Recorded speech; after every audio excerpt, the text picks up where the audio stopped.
परवा दिवशी MPSC राज्यसेवा 2023चा अंतिम निकाल लागला आणि त्याच्यामध्ये आपल्या अभ्यासिकेची ओळख, आपल्या अभ्यासिकेची शान तन्मय मांढरेकर सरांना 10वी रँक महाराष्ट्रामध्ये मिळाली. त्यांना क्लास 1 डेप्युटी CEO ही पोस्ट भेटली आहे. आपण तन्मय सरांना सन्मानित करूयात.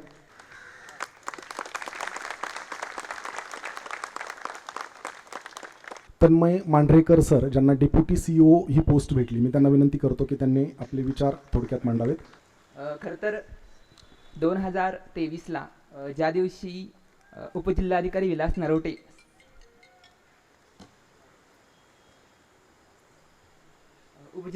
विलास नरोटे सरांचा सत्कार इथे IAS महेश झगडे यांच्या हस्ते झाला होता. तो कार्यक्रम मी पाहिला होता आणि त्यावेळेला एक मनात वाटलं होतं की आपलाही सत्कार ह्याच व्यासपीठावर व्हावा आणि आज ही संधी मिळाली आहे.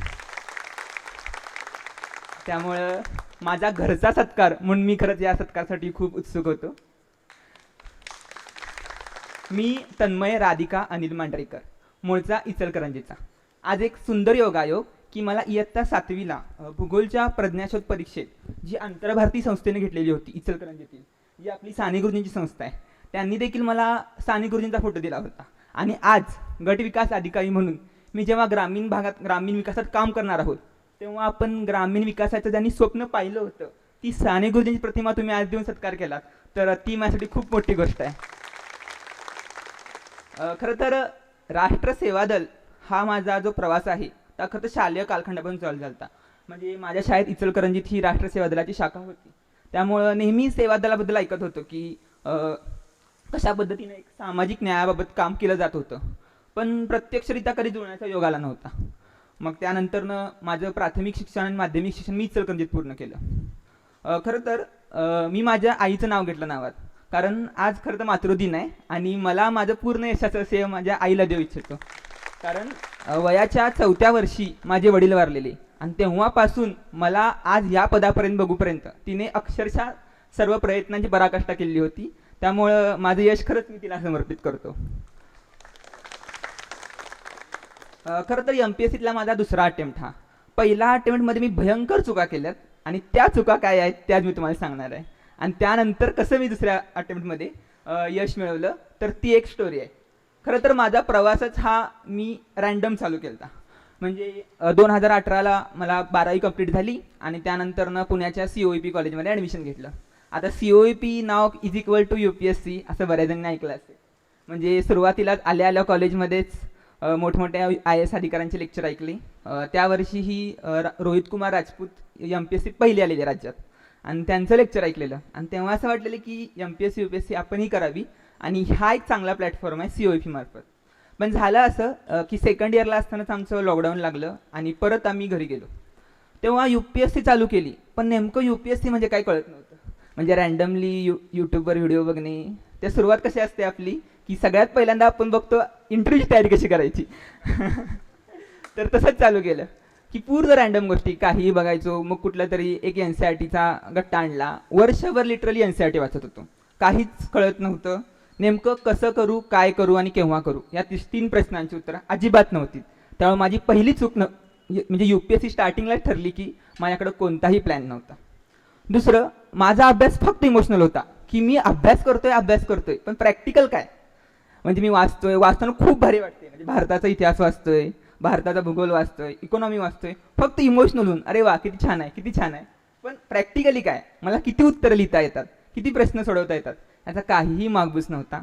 आणि त्यामुळं खरंच मी 2020 माझं पहिलं जे काही UPSCची तोंड ओळख होती मी अशीच घालवली होती.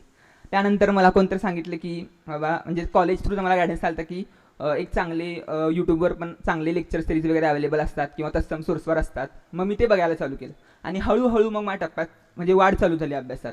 मग मी एक महिन्याला एक सब्जेक्ट कंप्लीट करत गेलो आणि मग पॉलिटी, जिओग्राफी, हिस्ट्री एक टप्प्याटप्प्यानं एक UPSCचा ओव्हरऑल आराखडा कंप्लीट होऊन गेला.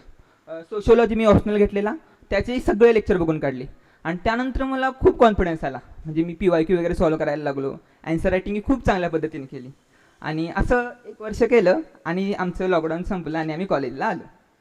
आता सगळ्यात मोठी तिसरी चूक केली की मी जेव्हा कॉलेजला आलो तेव्हा मला असं वाटलं की आपण खूप काहीतरी वाचून आलो आहे आणि माझ्या मनाला थोडीशी गची बाधा झाली आणि त्याच्या नादात मी म्हणजे उगाच दिसलं की चला डिस्कशन चालू, मग काही बडबडायचं, काही डिस्कशन करायचं आणि काही गोष्टी. आणि ह्या सगळ्यात माझ्याकडून एक चूक होऊन गेली की आमच्या कॉलेजमध्ये एक UPSC करणारा ग्रुप असतो आणि एक MPSC करणारा ग्रुप असतो. आणि माझ्याकडून प्रत्येक वेळी MPSCला मला असं वाटायचं की अरे हे काय वाचतायत, आपण इतकं वाचून आलो आणि हे काय वाचतायत अरे. त्यामुळे माझ्याकडं थोडंसं त्यांच्याकडे इग्नोर व्हायचं की म्हणजे आम्ही थट्टामध्ये चेष्टा करायचो की, पण ती माझी गोडचूक ठरली आणि बरोबर 2 महिन्यानंतर मला तीच MPSC द्यावं लागणार होती. ते माझ्यासमोर पुढं ठेवलेलं होतं. त्याच्यानंतरनं मग मी UPSCचा पहिला अटेम्प्ट दिला. खरं तर माझा UPSCचा पहिला अटेम्प्ट जेव्हा झाला तेव्हाच मला कळालं की आपण काहीही केलं नव्हतं, जे काय वाचलेलं होतं ते सगळंच काही वेगळंच होतं आणि पेपरला काय जे आलं ते वेगळंच होतं. त्यानंतर मग परत विचार केला तितक्यात काय करायचं, UPSC करायची की MPSC करायची. तितक्यात मला कोणीतरी GS2चा पॉलिटीचा पेपर दाखवला, MPSCचा आपला, आणि सगळे ऑब्जेक्टिव्हचे प्रश्न होते. कोर पॉलिटी तरी भारी वाटलं, ठीक आहे बाबा MPSC काहीतरी जमू शकते आपल्याला, म्हणून MPSC चालू केला आणि माझं कॉलेज सुटलं, म्हणजे कॉलेजहून पासआउट झालो. आता पासआउट झाल्यानंतर मला कॉलेजच्या कॅम्पसमध्ये थांबायचंच नव्हतं, कारण मी जवळजवळ जेव्हा 2022ला सिव्हिलमधून बाहेर पडलो तेव्हा मी आमच्या वर्गात 4था होतो आणि सगळे फॅकल्टी मला ओळखत होते की तू प्लेसमेंट का घेतली नाहीस. माझं उत्तर ठरलं असं UPSC करतोय, तर मग ते माझ्या प्रश्नचिन्हाकडे असं बघायचे माझ्याकडं. मग त्यामुळे मी तो पहिल्यांदा कॅम्पस सोडला आणि असंच मी ह्या भागात अभ्यासिका बघत होतो. तर मला सगळ्यात पहिल्यांदा कुठून तरी बातमी कळली की राष्ट्रसेवा दलाची अभ्यासिका आहे आणि मी इथं पाऊल ठेवलं. आणि खरं म्हणजे इतकी सुंदर अभ्यासिका मला जेव्हा मी पेठेत जायचो इथली गर्दी आणि नंतर इथला निवांत मला, त्यामुळे मला हा खूप भावला. आणि त्यानंतरनं मी इथे आलो. ज्यावेळेला पहिल्या दिवशी मी बघितल्या आपल्या अशोक स्तंभाचं जे दर्शन झालं, त्यानंतरनं खूप भारी वाटलं मला की आपण देखील त्या मार्गावर मार्गक्रमण करू आणि अभ्यास चालू केला. आता MPSC प्री तर चालू केली, पण मला खरंच काय कळत नव्हतं काय करायचं ते, कारण सब्जेक्ट तर इतके वेगळे. त्यात मी फक्त UPSC मला पॉलिटी जमत होतं चांगलं, पण बाकी इतिहास, भूगोल वगैरे सगळंच माझं अवघड झालं. त्यानंतरनं मी अशीच पहिली प्रिलिम दिली आणि पहिली प्रिलिम दिल्यानंतरनं खरंच तेव्हाही माझा स्कोर आलता 108 स्कोर आलता. मी विचार करायला लावली काय करायचं आता, पुढे मेन्स करायची का नाही, की परत आपलं UPSCकडे वळायचं. कारण त्यावेळेलाच 2023 पासून पॅटर्न बनवणार होता आणि डिस्क्रिप्टिव्ह चालू होणार होतं. परत चालू केलं. अजून द्विधा मनस्थिती होती. बऱ्याच लोकांना विचारलं मी की काय होईल का 106ला. बरेच मला निगेटिव्ह म्हणजे लोकांनाहीच म्हणलं. मग ठीक आहे म्हणलं, आपण चालू करूया UPSC. परत UPSC शून्यापासून चालू केली, चांगल्या प्रकारचा गायडन्स घेतला आणि परत सिनियर्सचं मार्गदर्शन घेत चालू केली. त्यानंतर तसंच 2-3 महिने गेले आणि अचानक राज्यसेवेचा रिझल्ट लागला आणि माझं नाव होतं त्यात. आता माझी पहिलीच मेन्स. आता नोव्हेंबर 2022ला माझी पहिलीच मेन्स आणि बरोबर 3 महिन्यानं मेन्सची परीक्षा होती. मला काहीही कळत नव्हतं काय करायचं ते. मेन्सला तर मी आलो आहे, पण करायचं काय हे मला कळलं. त्यानंतरनं माझी चौथी म्हणजे एक महत्त्वाची गोडचूक काय होती की मी कुणाला विचारत नव्हतो. सगळं काही म्हणजे मलाच माहीत आहे आणि ह्या विभागात होतो. ती खरंच माझी सगळ्यात मोठी चूक ठरली आणि त्यामुळं खरंच माझा रिझल्ट गेला असं वाटतं. मी कुणाला काही विचारत नव्हतो. जे काय आपल्याकडे माझा एक मित्र MPSC करत होता आणि त्याची प्रिलिम क्लिअर झाली नाही म्हणून त्याने मला पुस्तकं देऊन टाकली त्याची की तू मेन्सचा अभ्यास कर बाबा म्हणून. त्याला पुस्तकं घेऊन आलो त्याची आणि अभ्यास करायला चालू केला. काही कळत नव्हतं काय वाचायचं काय नाही. मग एकदा निरंजन कदम सर आहेत ACST, तुम्हाला सगळ्यांना माहीत असतील, त्या सरांना मी मेसेज केला की अशी माझी कंडिशन आहे आणि मी काय करू. सर म्हणले की रोज 10 ते 12 तास अभ्यास करायची तयारी ठेव, तुझं सिलेक्शन होऊन जाईल. ठीक आहे. निकालाच्या दुसऱ्या दिवशीपासून चालू केलं. बरोबर मी 6 वाजता इथं गेटवर यायचो. ते मामा झोपलेले असायचे, दार वाजवायचो उघड्या म्हणून. ते दार उघडायचे, परत जाऊन बसायचो. ते रात्री 10:30 इथून निघायचो. तिकडे मेसवाला ताट काढून ठेवायचं 10:30 वाजता आणि मग जेवून परत घरी रूमवर. असं हे रुटीन चालू झालं.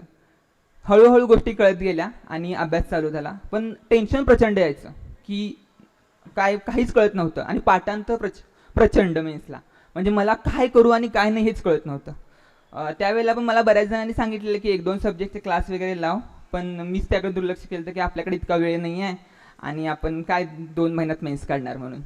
त्यानंतर परत अभ्यास चालू केला आणि माझ्या शेजारी त्यावेळेला अविनाश चितोळे सर बसायचे आणि CO शुभांगी सुरवंशी मॅडम बसायच्या. त्यांनी फक्त माझं म्हणजे त्यावेळेला मी हार्डवर्क खूप करायचो, दिवसभर बसायचो आणि वाचायचो, नोट्स काढायचो, लिहायचो, पण वाचायचो, बसायचो, हलायचो नाही तिथनं. त्यांनी माझं एकदा बघितलं ते सगळं आणि त्यांनी मला विचारलं की नेमकं तुझा प्रॉब्लेम काय, तुला काय पाहिजे. मग त्यांनी सगळं समजावून सांगितलं आणि चितोळे सरांनी एक दिवस बसून माझ्याकडनं पूर्ण PY करून घेतले, मेन 2021चे आणि 20चे. त्यानंतर मला कळालं की नेमकं काय करायचं असतं ते. मग मी अभ्यास चालू केला मेन्सचा आणि चांगल्या पद्धतीने चालू होता. मी त्यावेळेला पूनम अहिरे मॅडम DC आहेत त्या टेलिग्रामच्या माध्यमातून सगळं सांगत होत्या, म्हणजे लेक्चर घेत होत्या आणि ते करत होत्या. मग सकाळी 6:30 वाजता इथंच ह्या बाकड्यावर बसून ऐकत होतो लेक्चर ते आणि चालू केलेला प्रवास. सगळं व्यवस्थित झालं, पण मधी ते कोर्ट केसेस पडल्या आणि परत अभ्यासाला आपल्या खंड आला. तुम्हाला सगळ्यांनाच माहिती आहे 22ला जे मेन्सला होते त्यांची काय अवस्था होती. परत चालू केलं आणि त्यावेळेला मी खरंच सांगतो, खाटेकर सरांचा मी पहिल्यांदा त्यावेळेला व्हिडिओ बघितला आणि मला खूप कॉन्फिडन्स आला की नाही आपण करू शकतो आणि करू शकतो आपण. त्यानंतर मग मेन्सला गेलो मी. मेन्स सगळे पेपर झाले. मलाही खूप बरं वाटलं की हां ॲटलिस्ट आपण काहीतरी केलं, आपल्यापरीनं आपण 100% दिले. पुढे आता रिझल्ट जे काय असेल ते परमेश्वराच्या हातात. त्यानंतर माझं CIACमध्ये सिलेक्शन झालं, CIAC मुंबईला. आणि मी पुढची आता UPSCची, कारण त्यानंतर MPSC ऑब्जेक्टिव्ह संपलेलीच होती जवळपास आणि मी UPSC तयार करायला मुंबईला गेलो. तर तिथं मात्र मला खूप सगळ्यात छोटा तिथं मीच होतो सगळ्यात लहान वयानं. त्यामुळे तिथं खूप म्हणजे चांगलं सपोर्टिव्ह वातावरण मिळालं मला आणि हळूहळू UPSCची तयारी झाली. वेगवेगळे सब्जेक्ट क्लिअर होऊ लागले. तिथं टेस्ट सिरीजचा चांगला रिस्पॉन्स येऊ लागला. टॉप 3मध्ये मी असायचो. परत आपली MPSC ऑब्जेक्टिव्ह झाली आणि माझ्या मनात परत द्विधा मनस्थिती की आता काय करायचं, MPSC की UPSC. मग आमच्या सिनियरला विचारलं, मी दोन्ही करत होतो खरं तर. मग सिनियरला विचारलं. मग सिनियर म्हणले की काहीतरी चांगला ठाम निर्णय घे आणि ठरवलं की आता आपण सरळ सरळ आपली MPSC करायची आणि त्या MPSC एखादी पोस्ट काढायची कोणतीही असे ना आणि परत आपल्या UPSCकडे वळायचं. आणि मी 2023चा जो अटेम्प्ट होता त्याचा मी खऱ्या अर्थाने पूर्वपरीक्षेचा अभ्यास चालू केला. मग सगळे पूर्वचे पुस्तकं आणले. त्यावेळी मला एक कोट आठवलेला की कोट म्हणजे मी वाचलेला होता की random things result into random result. म्हणजे काही केलं की काही रिझल्ट येतो, पण एक्झॅक्ट गोष्टी आपण केल्यात की एक्झॅक्ट रिझल्ट होतो. नंतर प्रिलिमची तयारी चालू केली. पूर्ण सगळे सब्जेक्ट क्लिअर केले, सगळे वाचले. त्यानंतर तिथल्या मित्रांनी बसून माझ्याकडून 21,000 सोडून घेतलं. पूर्ण 21,000च्या ज्या प्रश्नांचं ॲनालिसिस झालं आणि त्याच्यानंतरनं मी प्रिलिम दिली. आणि त्या वर्षी म्हणजे 2022ला मी 108ला काठावर होतो. त्या वर्षी मी 128 मार्क घेऊन मी प्रिलिम क्लिअर झालो होतो. कॉन्फिडन्स बराच होता, पण UPSCची काही उत्तीर्ण करू शकलो नाही आणि CIACमधून आम्हाला बाहेर पडावं लागलं. परत आपलं हक्काचं घर म्हणून RSDला आलो आणि त्या आल्याच माझी चितोळे सरांनी खाटेकर सरांची भेट करून दिली की आता पुढचा मार्ग काय. त्यानंतरनं मेन्सचा टप्प्याटप्प्याने अभ्यास चालू केला. प्रत्येक सब्जेक्ट क्लिअर केली. परत टेस्ट सिरीज प्रॉपर फॉलो केल्या आणि त्यानंतरनं जो कॉन्फिडन्स येत गेला ना तो खूप मोठा होता. म्हणजे आपण रँडम गोष्टी करतो आणि मग आपण रिझल्ट्स का येत नाही म्हणून आपण बसतो, पण आपण एक्झॅक्ट गोष्टी करत असतो ना तर आपला रिझल्ट खूप चांगला येतो. मग असं एक्झाम होत गेल्या आणि त्यानंतरनं म्हणजे त्याच वर्षी माझं कंबाईनच्या मेन्सलाही सिलेक्शन झालं. कंबाईन साईड बाय साईड चालूच होती आणि त्यानंतरनं मग चालू केली पुढची तयारी आणि माझा राज्यसेवा 22चा रिझल्ट 6 मार्कांनी मेन्स राहिली. मला खूप वाईट वाटलं. म्हणजे अक्षरशः माझ्यासाठी धक्का होता तो, कारण माझी 8-10 दिवसानं कंबाईनची मेन्स असताना माझ्यासाठी तो धक्का होता. मी घरी गेलो आणि माझ्या आईनं सांगितलं की तू कितीही वर्ष घे, तितके वर्ष तुला पोसायची माझी तयारी आहे, फक्त तू माघार घेऊ नको. आणि ते शब्द माझ्यासाठी खूप प्रेरणादायी होते आणि परत मी माघारी वळलो पुण्यात आणि परत मेन्सचा अभ्यास चालू केला. त्यानंतर कंबाईनची मेन्स झाली. कंबाईनच्या मेन्सला मला स्कोर आला, पण तो परत काटावर होता. परत मी नाराज झालो. तेव्हा परत आईनं सपोर्ट केला आणि त्यानंतर राज्यसेवेची तयारी केली. राज्यसेवेची परत तयारी रिझ्यूम केली आणि त्यानंतर 23च्या राज्यसेवेत जेव्हा ऑब्जेक्टिव्हचा स्कोर खूप चांगला आला तेव्हा खरंच खूप म्हणजे एक समाधान वाटलं. ह्या सगळ्या परिसरानं काय मला दिलं तर एक हिंमत होती लढण्याची, ती ह्या राष्ट्रसेवा दलानं दिली. त्यामुळं जेव्हा मी इथं आलो तेव्हा मी एक खूप भांबरलेला व्यक्ती होतो की मला काहीच कळत नव्हतं नेमकं कसं काय प्रोसिड करायचं. पण त्याच्यानंतर जो आत्मविश्वास होता तो ह्या परिसरानं दिला. खरं तर नुकताच कॉलेजमधून बाहेर पडल्यामुळे पैशाची पण खूप विवंचना नव्हती, पण आपलं शिवभोजन होतं त्याच्या भरोशावर जे दुपार चालू होतं आणि त्याच्यानंतर मेस. त्यामुळं एक स्वस्त लायब्ररी म्हणून मी या लायब्ररीकडे लावलेली आणि खरं तर ती माझ्यासाठी मस्त लायब्ररी ठरली. त्यामुळे हाच एक चांगला पॉईंट होता. आणि त्यानंतरनं ग्रुप आहे तो खूप चांगला मिळाला इथं. म्हणजे 23च्या मेन्सवेळेला आमचा एक 10 जणांचा ग्रुप तयार झाला. आणि मला सांगायला सर आनंद वाटतो की आमच्या ग्रुपमधले आज 7 जण अधिकारी पदावर कार्य करत आहेत आणि बाकीचेही 3 आत्ता ह्या अधिकारी होण्याच्या मार्गावर आहेत. म्हणजे चांगली लोक तुम्हाला मिळालीत की तुमच्या आयुष्यात काय बदल घडू शकतात हे मी खरं तर इथं अनुभवलं. त्यानंतर राज्यसेवेचा जेव्हा 23चा रिझल्ट आला, त्यानंतरनं मला पद निवडायचं होतं कोणतं. खरं तर माझी आई अंगणवाडी सेविका आणि तिची इच्छा होती की मी CDPO व्हावं, कारण तिनं तिचे वरिष्ठ होते सुपरवायझर आणि त्यांचे वरिष्ठ CDPO. त्यामुळे तिची खूप इच्छा होती की मी CDPO व्हावं, पण आमच्या काय ॲडला पोस्ट नव्हती. त्यामुळे मी ठरवलं की मी गट विकास अधिकारी होणार.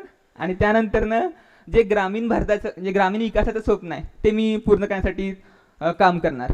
त्यावेळेला पण मी जे धाराशिवचे डेप्युटी सी आहेत मनोज राऊत सर असू देत किंवा त्यानंतर IRS जे मनोज राऊत सर असू दे किंवा अशा बऱ्याच लोकांना मी माहिती घेतली आणि त्यानंतर या म्हणजे पद निवडलं. तर खरं तर हा सगळा जो प्रवास होता MPSCचा तो खरंच खूप काही शिकवणार होता.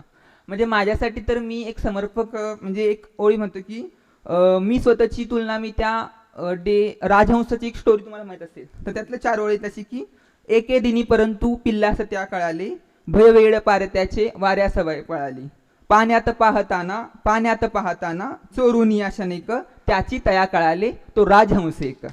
त्यामुळे मी सुरुवातीला स्वतःला डबक्यातले एक छोटंसं बदक समजत होतो, पण नंतरनं मी माझी स्वतःची आंतरिक शक्ती ओळखली आणि तो राजहंस मी जन्माला घालू शकलो. तर हे जे बळ होतं ते ह्या खरं तर वातावरणात दिलं होतं. त्यामुळं खरंच ह्या सगळ्यासाठी मी राष्ट्रसेवा दल परिवाराचे खूप खूप आभार मानतो. मी आज कार्यक्रमात असलेले राष्ट्रसेवा दलाचे अध्यक्ष अजित शिंदे सर किंवा कपिल पाटील सर असतील, त्यानंतरनं इंदिरा अस्वार मॅडम आहेत, निंबाळकर सर आहेत किंवा नेवासकर साहेब आंबरे सर आहेत, या सगळ्यांचं खूप खूप आभार मानतो की खरंच एक मला तुम्ही एक सपोर्ट दिलात आणि ह्या पदापर्यंत पोहोचण्यासाठी एक सहकार्य केलं. त्याबद्दल तुमचे खूप खूप आभार आणि पूर्ण राष्ट्रसेवा दलाचे खूप खूप आभार. धन्यवाद. धन्यवाद सर. राष्ट्रसेवा दलाच्या या वातावरणामध्ये सरांना अभ्यास करणं किती सोपं झालं. एक मित्रांचा चांगला ग्रुप झाला, त्यातले 7 विद्यार्थी आज विविध पदांवरती काम करत आहेत. राष्ट्रसेवा दलामध्ये ग्रुप डिस्कशनचं खूप चांगलं वातावरण आहे आणि या ग्रुपमधून अनेक विद्यार्थी घडत आहेत.